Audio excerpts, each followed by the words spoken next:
A Sound of Thunder by Ray Bradbury. The sign on the wall seemed to quaver under a film of sliding warm water.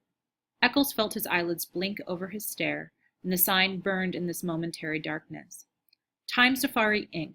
Safaris to any year in the past. You name the animal, we take you there. You shoot it. A warm phlegm gathered in Eccles' throat. He swallowed and pushed it down. The muscles around his mouth formed a smile as he put his hand slowly out upon the air, and in that hand waved a check for $10,000 to the man behind the desk. Does this safari guarantee I come back alive? We guarantee nothing, said the official, except the dinosaurs. He turned. This is Mr. Travis, your safari guide in the past. He'll tell you what and where to shoot. If he says no shooting, no shooting. If you disobey instructions, there's a stiff penalty of another $10,000 plus possible government action on your return. Eccles glanced across the vast office, at a mass and tangle, a snaking and humming of wires and steel boxes, at an aurora that flickered now orange, now silver, now blue. There was a sound like a gigantic bonfire burning all of time, all the years and all the parchment calendars, all the hours piled high and set aflame. A touch of the hand in this burning would, on the instant, beautifully reverse itself. Eccles remembered the wording in the advertisements to the letter. Out of chars and ashes, out of dust and coals, like golden salamanders, the old years, the green years, might leap. Roses sweeten the air. White hair turn Irish black. Wrinkles vanish. Everything fly back to seed. Flee death, rush down to their beginnings. Suns rise in western skies and set in glorious easts. Moons eat themselves opposite to the custom. All and everything cupping one in another like Chinese boxes, rabbits into hats, all and everything returning to the fresh death, the seed death, the green death, to the time before the beginning. A touch of a hand might do it, the merest touch of a hand. Unbelievable, Eccles breathed, the light of the machine on his thin face. A real time machine. He shook his head. Makes you think. If the election had gone badly yesterday, I might be here now running away from the results. Thank God Keith won. He'll make a fine president of the United States. Yes, said the man behind the desk. We're lucky. If Deutscher had gotten in, we'd have the worst kind of dictatorship. There's an anti-everything man for you, a militarist, anti-Christ, anti-human, anti-intellectual. People called us up, joking but not joking, said if Deutscher became president, they wanted to go live in 1492. Of course, it's not our business to conduct escapes, but to form safaris. Anyway, Keith's president now. All you got to worry about is shooting my dinosaur. Eccles finished it for him. A Tyrannosaurus rex, the tyrant lizard, the most incredible monster in history. Sign this release. Anything happens to you, we're not responsible. Those dinosaurs are hungry. Eccles flushed angrily. Trying to scare me? Frankly, yes. We don't want anyone going who'll panic at the first shot. 6 safari leaders were killed last year, and a dozen hunters. We're here to give you the severest thrill a real hunter ever asked for. Traveling you back 60 million years to bag the biggest game in all of time? Your personal check's still there. Tear it up. Mr. Eccles looked at the check. His fingers twitched. Good luck, said the man behind the desk. Mr. Travis, he's all yours. They moved silently across the room, taking their guns with them, toward the machine, toward the silver metal in the roaring light. First a day, and then a night, and then a day, and then a night. Then it was day, night, day. A week, a month, a year, a decade. 80, 2055, 80, 2019, 1999, 1957. Gone. The time machine roared. They put on their oxygen helmets and tested the intercoms. Eccles swayed on the padded seat, his face pale, his jaw stiff. He felt the trembling in his arms, and he looked down and found his hands tight on the new rifle. There were 4 other men in the machine. Travis, the safari leader, his assistant, L'Esperance, and 2 other hunters, Billings and Kramer. They sat looking at each other, and the years blazed around them. Can these guns get a dinosaur cold? Eccles felt his mouth saying. If you hit them right, said Travis on the helmet radio.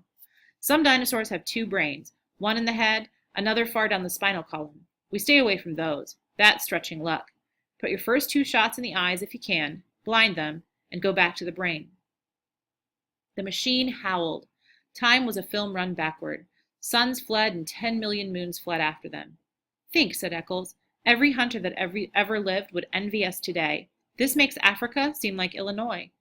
The time machine slowed. Its scream fell to a murmur. The machine stopped. The sun stopped in the sky. The fog that had enveloped the machine blew away, and they were in an old time. A very old time indeed. 3 hunters and 2 safari heads with their blue metal guns across their knees. Christ isn't born yet, said Travis. Moses has not gone to the mountain to talk with God. The pyramids are still in the earth waiting to be cut out and put up. Remember that. Alexander, Caesar, Napoleon, Hitler, none of them exists. The men nodded. That, Mr. Travis pointed, is the jungle of 60,002,055 years before President Keith. He indicated a metal path that struck off into green wilderness, over streaming swamp, among giant ferns and palms. And that is the path, laid by Time Safari for your use. It floats 6 inches above the earth, doesn't touch so much as one glass blade, flower, or tree. It's an anti-gravity metal. Its purpose is to keep you from touching this world of the past in any way. Stay on the path. Don't go off it. I repeat, don't go off for any reason.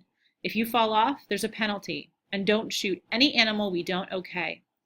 Why? Asked Eccles. They sat in the ancient wilderness. Far birds' cries blew on a wind, and the smell of tar in an old salt sea, moist grasses, and flowers the color of blood. We don't want to change the future.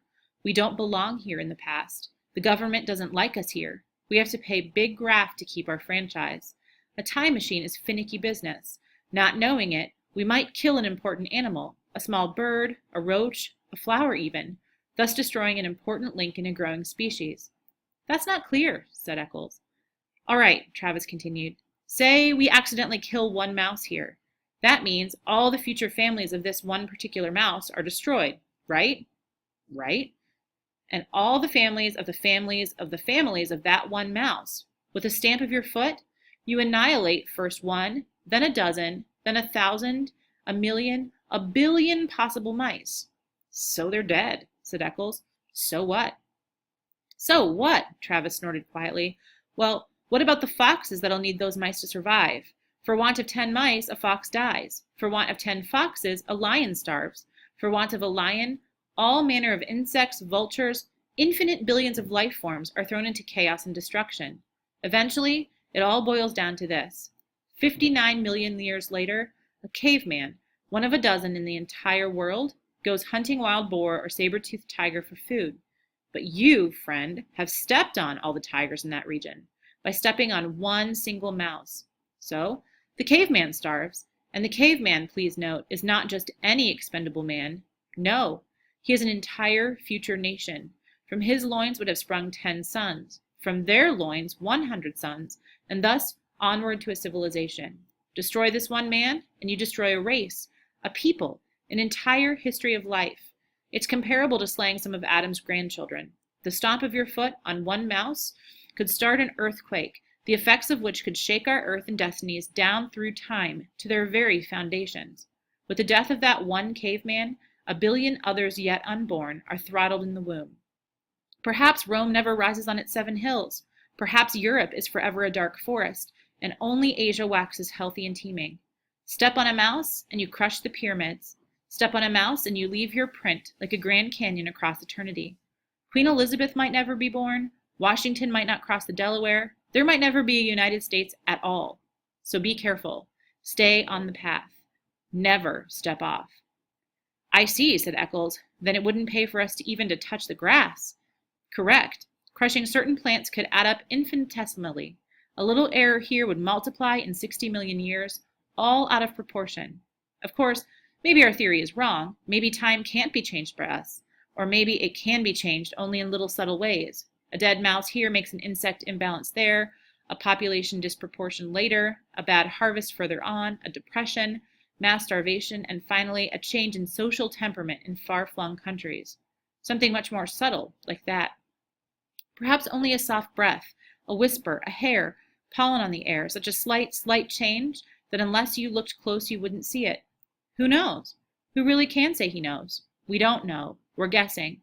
But until we do know for certain whether our messing around in time can make a big roar or a little rustle in history, we're being careful. This machine, this path, your clothing and bodies were sterilized, as you know, before the journey. We wear these oxygen helmets so we can't introduce our bacteria into an ancient atmosphere. How do we know which animals to shoot? They're marked with red paint, said Travis. Today, before our journey, we sent L'Esperance here back with the machine. He came to this particular era and followed certain animals. Studying them? Right, said L'Esperance. I track them through their entire existence, noting which of them lives longest. Very few. How many times they mate? Not often. Life's short. When I find one that's going to die when a tree falls on him, or one that drowns in a tar pit, I note the exact hour, minute, and second. I shoot a paint bomb. It leaves a red patch on his side. We can't miss it. Then I correlate our arrival in the past so that we meet the monster not more than 2 minutes before he would have died anyway. This way, we kill only animals with no future, that are never going to mate again. You see how careful we are? But if you came back this morning in time, said Eccles eagerly, you must have bumped into us, our safari. How did it turn out? Was it successful? Did all of us get through? Alive? Travis and L'Esperance gave each other a look. That'd be a paradox, said the latter. Time doesn't permit that sort of mess, a man meeting himself. When such occasions threaten, time steps aside, like an airplane hitting an air pocket. You felt the machine jump just before we stopped? That was us passing ourselves on the way back to the future. We saw nothing. There's no way of telling if this expedition was a success, if we got our monster, or whether all of us, meaning you, Mr. Eccles, got out alive. Eccles smiled palely. Cut that, said Travis sharply. Everyone on his feet. They were ready to leave the machine.